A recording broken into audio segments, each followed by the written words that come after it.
Hi! இன்னைக்கு நம்ம பார்க்க போற ரொம்பவே டேஸ்டியான ஒரு ரெசிபி தான் கேரட் பால் கறி. பாருங்க, இந்த கேரட் பால் கறியை பார்க்கவே சாப்பிடணும்னு தோணுதா இல்லையா? இதை எப்படி செய்கிறதுன்னு பார்ப்போம் இப்போ. நான் இன்னைக்கு கேரட் 2 எடுத்துருக்கிறேன். முதல்ல அந்த கேரட்டோட தோலெல்லாம் நல்லா இந்த மாதிரி பீலரில் சீவி எடுத்துக்கிறணும்.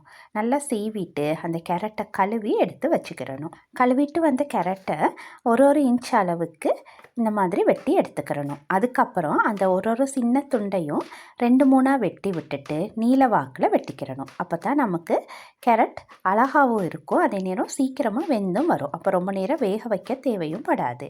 இந்த மாதிரி எல்லா கேரட்டையும் நீங்கள் வெட்டி எடுத்து வச்சுக்கிறணும். இந்த கேரட்டை சமைக்கிற நேரம் ரொம்ப நேரம் வேக விட்டுறக்கூடாது. அளவாக சமைச்சு எடுத்தால் தான் இந்த கேரட்டோட உண்மையான டேஸ்ட் அப்படியே இருக்கும்.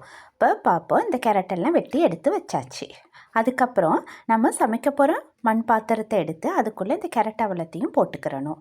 எல்லா கேரட்டையும் அந்த பாத்திரத்துக்குள்ளே போட்டுட்டு நம்ம வெட்டி வச்சுருக்கிற பெரிய வெங்காயத்தில் அரைவாசி வெட்டி இந்த மாதிரி வச்சுருக்கிறேன். அதை நல்லா கையால் உதிர்த்து விடணும். அதோட வெள்ளைப்பூடு 3 எடுத்து வெட்டி வச்சுருக்கிறேன், அதையும் சேர்த்துக்கிட்டு கருவேப்பிள்ளையும் சேர்த்துக்கிட்டு பெரிய பச்சை மிளகாய் இருக்குது, அதையும் கீறி விட்டுட்டு உள்ளுக்கு சேர்த்துக்கிறணும்.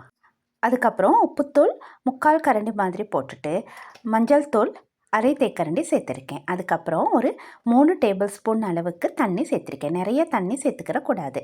எல்லாத்தையும் சேர்த்துட்டு இந்த மாதிரி கையால் மிக்ஸ் பண்ணி விட்டுட்டு நம்ம ஒரு மூடி போட்டு அடுப்பில் வேக வைக்க போகிறோம்.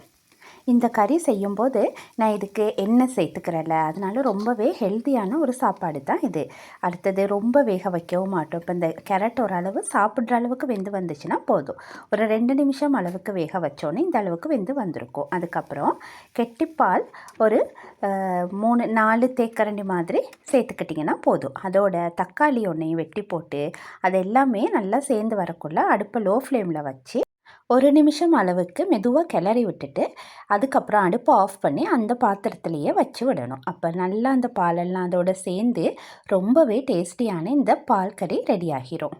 இந்த கேரட் பால் கறி சோறோடு சாப்பிட ரொம்ப நல்லாயிருக்கும். அதே மாதிரி ரொட்டியோடு சாப்பிடவும் ரொம்பவே டேஸ்ட்டாக இருக்கும். பானோட கூட சாப்பிடலாம். இந்த மாதிரி செஞ்சு கொடுத்தீங்கன்னா சின்னவங்களும் சாப்பிடுவாங்க, அதே மாதிரி வயசானவங்களுக்கு கூட ரொம்பவே நல்ல சாப்பாடு. இந்த ரெசிப்பியில் தேங்காய் எண்ணெய் பாவிக்கலை, தேங்காய் பாலும் குறைவாக தான் பாவிச்சிருக்கிறேன். அதனால் இது ரொம்பவே ஹெல்த்தியான ஒரு சாப்பாடு.